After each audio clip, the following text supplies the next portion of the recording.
некоторые коррективы, куда, как двигаться, как усилить нашу работу. Рүстем Миңнеханов Өзбекстан матбугатының игътибар үзәгендә илнең әйдә баручы телеканалына биргән интервьюда ул ике республиканы тарихтан ук туганлык җепләре бәйләвен ассызыклый. Татарстан один из субъектов, который по духу, по культуре, по религии очень близко к Узбекистану. Отношения наших государств очень тесные. И здесь регионы тоже прикладывают огромные усилия. Здравствуйте. Доброе утро. Россия һәм Үзбәкстанның төбәкләр советы утырышы югары дәрәҗәдә уза. Ике яктан да президентлар катнаша. Россия белән товар әйләнеше 10 миллиард долларга җиткән. Ике тапкырга арттыру мөмкинлеге булуын әйтәләр. Мы к этому визиту очень тщательно и давно готовились.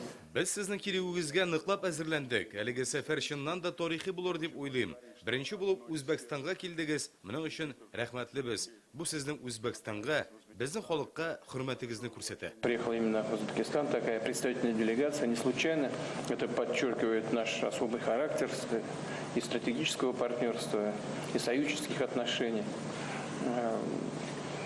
Темпы развития экономических связей, они действительно очень впечатляют. Рөстем Миңнеханов Үзбәкстан премьер-министры Абдулла Арипов белән очрашты. Шулай ук сүз ике арада товар әйләнешен арттыру турында бара. Узган ел ул 27%-ка артып 370 миллион долларга җиткән. Вы очень конкретный руководитель.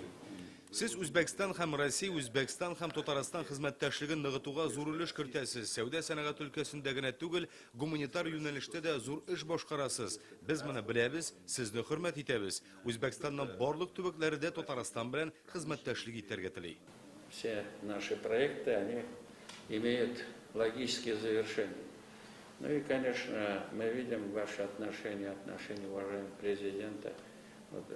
Мы провели очень большой Казань-форум «Исламский мир». Да. Как всегда, значит, представительная делегация Узбекистана. Это очень серьезно. Я думаю, это очень полезно. Президента возглавлял делегацию. Да. И, конечно же, мы это чувствуем.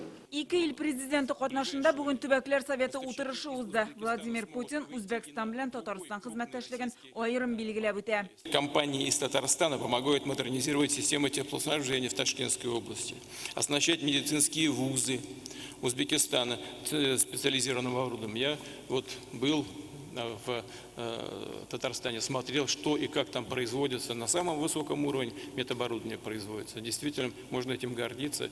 Это хороший партнер для Узбекистана. Утырышта Рөстем Миңнеханов чыгыш ясый. Үзбәкстан белән беренче чиратта икътисад һәм инвестицияләр өлкәсендә эшчәнлек алып барыла. Мөнәсәбәтләрнең ныгуына Үзбәкстан президенты Шәфкать Мирзиёевның Татарстанга булган игътибары да тәргиш бирә. Узган көздән бирле ул безгә ике тапкыр килде, октябрьдә һәм февральдә. Ширшик, Джизактагы уртак проектларыбыз бар. Хәзер Бухара һәм Наваида ике сәнәгать паркы төзиләр. Нашу республику в последнее время дважды посетил Шавкат Миронович. Большое спасибо, Бекзур Ахмадский.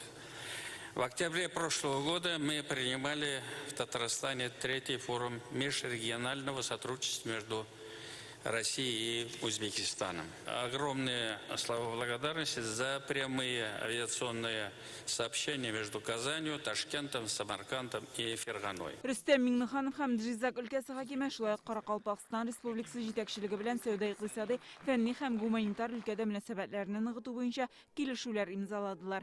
Гөлнар Сайфетдинова, Яңа Гасыр каналы.